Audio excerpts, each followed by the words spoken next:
जब से व्लॉग्स डालना स्टार्ट किया है, बहुत से ह्यूमंस बोलते हैं कि मैं एआई हूं।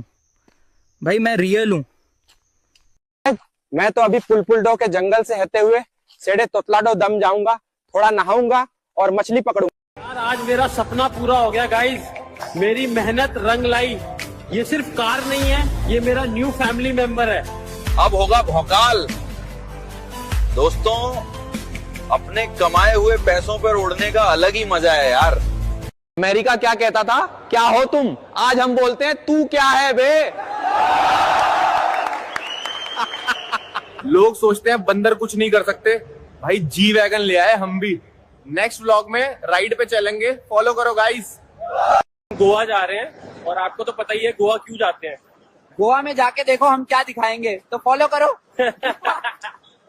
दोस्तों, मैं और मंगलू आज फिर चाट खाने छिंदवाड़ा जा रहे हैं। ये मंगलू साला फिर से देसी वाला लेके